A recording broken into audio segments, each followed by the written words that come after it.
یہ کہانی ہے فیفا فٹ بال 2 ورلڈ کپس کی۔ یہ جرمنی کا شہر کولون تھا جہاں 2006 کے فٹ بال ورلڈ کپ کی رونقیں برپا تھی۔ اس ورلڈ کپ کے کھلاڑیوں اور تماشائیوں کے حسن ذوق اور تسکین تعیش کے لیے دنیا بھر سے ہر رنگ، عمر، نسل اور جسمانی تناسب والی عورتیں لائی گئی۔ ان کی تعداد تقریباً 40,000 تھی۔ ان اسمگل شدہ جسم پروش عورتوں سے کولون شہر کے بیچوں بیچ ایک 12 منزلہ کہبخانہ یا جسم پروش کا اڈا بروٹل آباد کیا گیا، جس کا نام پاشاچا تھا۔ اس کہبخانے کا شاندار افتتاح ورلڈ کپ کے آغاز والے دن یعنی 9 جون 2006 کو کیا گیا۔ اس جسم پروش کے پلازا میں دنیا بھر کے ممالک سے 120 جسم پروش عورتیں لا کر بڑے بڑے شیشوں والے ہال میں سجائی گئی۔ یہ صرف ایک شہر کے ایک اڈے کی بات ہے، جبکہ پورے ملک میں 40,000 اسمگل شدہ عورتوں سے جرمنی کا ہر وہ شہر آباد کیا گیا جہاں فٹ بال ورلڈ کپ میں شریک 32 ٹیمیں حصہ لینے جا رہی تھی۔ پاشاچا نے اپنے اس کہبخانے پر ان تمام ٹیموں کے ممالک کے پرچم بھی لگا رکھے تھے اور اس کے ساتھ ساتھ دیگر عورتوں کے ہمراہ ایک حجاب والی خاتون کا بھی پوسٹر چسپاں کیا تھا۔ اس کے خلاف ایک دن 30 کے قریب مسلمان نوجوان جو چاقو اور ڈنڈوں سے مسلح تھے، احتجاج کرتے ہوئے جن سے خوفزدہ ہو کر کہبخانے کی انتظامیہ نے سعودی عرب اور ایران کے جھنڈوں کو سیاہ کر دیا، کیونکہ ان پر کلمہ طیبہ اور اللہ کا نام لکھا ہوا تھا، اور ساتھ ہی حجاب والی عورت کا پوسٹر بھی اتارا گیا۔ جرمنی میں فٹ بال کے کھلاڑیوں اور تماشائیوں کے لیے اتنے بڑے پیمانے پر جسم پروش عورتوں کی اسمگلنگ کا خصوصی اہتمام ایک ایسا واقعہ تھا جس نے پوری دنیا کو ہلا کر رکھ دیا۔ مہذب کہلانے والی مغربی دنیا جو انسانی اسمگلنگ پر دیگر کمزور ممالک کا معاشی مقاطع تک کرتی ہے، وہ کیسے اپنی عیش پسندی اور جنسی خواہشات کی تسکین کے لیے دنیا بھر کی عورتوں کو بلا کر ایک ماہ کے لیے بازار سجاتی ہے۔ اس واقعے کے بعد پوری دنیا میں کھیلوں کے عالمی مقابلوں اور جسم پروشی کے بازاروں کے تعلق پر لاتعداد علمی تحقیقات شروع ہوئے، یہاں تک کہ امریکہ کے یونیورسٹی آف نیبراسکا نے اس باہمی تعلق پر ایک عالمی کانفرنس بلائی، جس میں امریکہ کے ایوان نمائندگان کی عالمی تعلقات کی کمیٹی کی ایک تفصیلی رپورٹ پیش کی گئی، جس کا تعلق تھا جرمنی ورلڈ کپ کے جسم پروشی کے اڈے، 40,000 عورتیں اور بچے انسانی اسمگلنگ کی وجہ سے استحصال کے خطرے میں۔ اس کے علاوہ نارتھ ویسٹرن یونیورسٹی کے اسکول آف لا کے سنجیدہ میگزین میں 2008 میں اینی میریٹولا نے جرمنی کے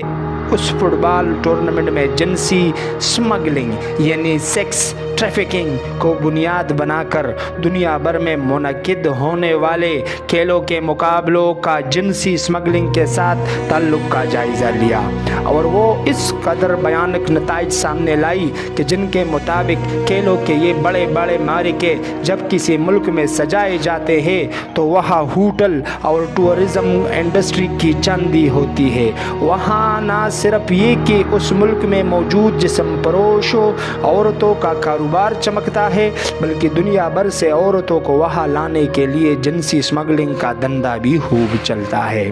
اس رپورٹ میں یہ خوفناک انکشاف بھی ہوا کہ یورپ کے 5 ممالک ایسے ہیں جہاں سارا سال دنیا بھر سے عورتیں جسم پروشی کے لیے اسمگلنگ کر کے لائی جاتی ہیں۔ صرف 1990 میں 3 لاکھ کم عمر بچیاں یورپ کے ممالک میں جسم پروشی کے لیے دیگر علاقوں سے اسمگل کی گئی۔ اس رپورٹ ایسی رپورٹ نے بتایا کہ جرمنی میں ہر سال اوسطاً 1000 لڑکیاں جسمانی تسکین کے لیے لائی جاتی ہے۔ جرمنی میں جسم پروشی کے کاروبار سے سالانہ 19 ارب ڈالر کی آمدن ہوتی ہے۔ جرمنی کے اس ورلڈ کپ میں 39,000 عورتوں کی آمد کی خبر نے دنیا کو چونکا دیا، لیکن اس کے باوجود 2008 میں چین میں اولمپک اور 2010 میں جنوبی افریقہ میں ورلڈ کپ ہوا، مگر ان دونوں مقابلوں میں بھی ویسے ہی بازار سجے، جسم پروشی ہوئی، عیاشیاں ہوئی، عراشیوں کے لیے بازار گرم ہوئے، لیکن اب اس کا ڈنگ اور طریقہ ایسا کیا گیا کہ یہ میڈیا میں رپورٹ نہ ہو سکے۔ یہ الگ بات ہے کہ دنیا بھر کے تحقیقی مقالہ نگاروں نے 2006 سے اب تک کھیلوں کے ہر بڑے ٹورنامنٹ میں اس علازت کے بارے میں باقاعدہ اعداد و شمار پیش کیے گئے۔ قطر میں 2022 نومبر کے مہینے میں، جو کہ 20 نومبر سے اس ورلڈ کپ کا آغاز ہو چکا ہے، اس عالمی معرکے کے لیے یوں تو تیاری کئی سال سے جاری تھی اور لاتعداد پلازے اور ہوٹل، روڈے، اسٹیڈیمز تعمیر ہو رہے تھے، لیکن قطر کے حکمرانوں نے جس طرح 57 اسلامی ممالک میں ایک اسلامی ملک کی حیثیت سے اپنی شناخت کو منوایا ہے، اور جس طرح اس عالمی مقابلے کو شراب و شباب سے پاک کیا ہے، اور جس طرح ورلڈ کپ کی آغاز میں ڈانس، گانے، ناچ کے جگہ قرآنی آیات سے اس بڑے معرکے کا آغاز کیا ہے، اس کی مثال دنیا میں نہیں ملتی۔ پڑوس میں